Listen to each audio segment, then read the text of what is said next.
গতকাল বিজেপির প্রার্থী অভিজিৎ গঙ্গোপাধ্যায় নমিনেশনের মিছিল থেকে অভিজিৎ গঙ্গোপাধ্যায় এবং শুভেন্দু অধিকারী তার ইন্ধনে এবং নেতৃত্বে একদল উন্মত্ত বিজেপির গুন্ডা বাহিনী আমাদের গণতান্ত্রিক পদ্ধতিতে চলা ধর্ণা মঞ্চ অনশন মঞ্চে এসে অ্যাটাক করলো।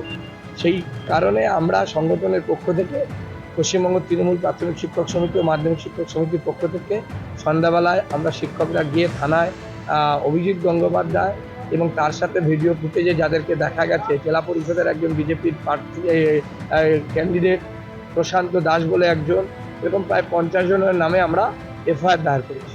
হোক, এরকম মিথ্যে মামলা তো কতই হয়, হোক না, দেখা যাবে যারা এটা করছে তারা কতদিন বাঁচে সেটা দেখবো। এইসব মামলা মোকদ্দমার হাত থেকে কতদিন মামলা মোকদ্দমা থেকে বেঁচে থাকে আমি দেখতে যাবো, দেখব।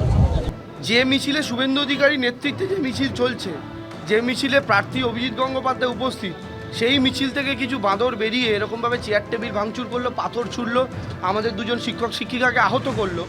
তো এফআইআর তাদের নামে হবে না তো কার নামে হবে? তারা তো নেতৃত্ব দিচ্ছিলেন সেই মিছিলে। কালকে আমি যদি কোনো মিছিল নিয়ে যাই, আমি যদি নেতৃত্ব দিয়ে কোনো মিছিল নিয়ে যাই, সেই মিছিল থেকে যদি বিজেপির একটা পার্টি অফিস ভাঙচুর হয়, তার দায় তো আমার, তার দায় তো অন্য কারণ নয়। এ দায় শুভেন্দু অধিকারীকে নিতে হবে। তার উস্কানিতেই কাণ্ড হয়েছে, অভিজিৎ গঙ্গোপাধ্যায়ের উস্কানিতেই কাণ্ড হয়েছে। উল্লেখ করতে পারে পুলিশের নাম তো মমতা পুলিশ, কার কি হয়েছে? আমার তো 45টা এফআইআর হয়েছে। সব মিথ্যা এফআইআর করলে কোয়াশিং হবে, পিটিশন করলেই কোয়াশিং হবে। ডেলি তো সপাটে থাপ্পড় খাচ্ছে, কোনোদিন হাইকোর্টে কোনোদিন সুপ্রিম কোর্টে। অভিজিৎ গঙ্গোপাধ্যায়ের বিরুদ্ধে খুনের চেষ্টার ধারায় মামলা দায়ের, একাধিক জামিন অযোগ্য ধারায় মামলা দায়ের হলো অভিজিৎ গঙ্গোপাধ্যায়ের বিরুদ্ধে। গতকালই আপনারা জানেন তমলুকের বিজেপি প্রার্থীর মনোনয়ন জমাকে কেন্দ্র করে উত্তেজনা তৈরি হয়। চাকরিহারাদের সমর্থনে তৃণমূলের ধর্ণা মঞ্চ থেকে ওঠে চোর স্লোগান এবং হাতাহাতির পরিস্থিতিও তৈরি হয়। তৃণমূলের প্রাথমিক শিক্ষক সমিতি নেতার অভিযোগের প্রেক্ষিতে এফআইআর দায়ের করল পুলিশ, যেখানে বিজেপি প্রার্থীর বিরুদ্ধে একাধিক জামিন অযোগ্য ধারায় মামলা দায়ের হয়েছে। খুনের চেষ্টা, মহিলাদের সম্মানহানি, মারধরের অভিযোগে এফআইআর দায়ের হলেও খুনের চেষ্টা সহ একাধিক জামিন অযোগ্য ধারায় এফআইআর করল পুলিশ। তবে গোটাটাই তৃণমূলের চক্রান্ত দাবি করা হচ্ছে বিজেপির তরফে।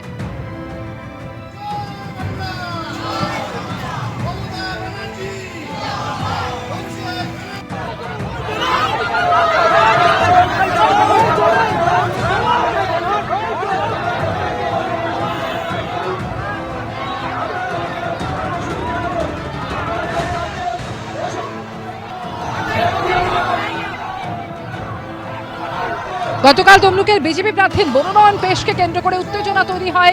চাকরিহারাদের সমর্থনে তৃণমূলের যে ধর্ণা মঞ্চ, সেখান থেকে চোর স্লোগান ওঠে, তৈরি হয় হাতাহাতির পরিস্থিতি।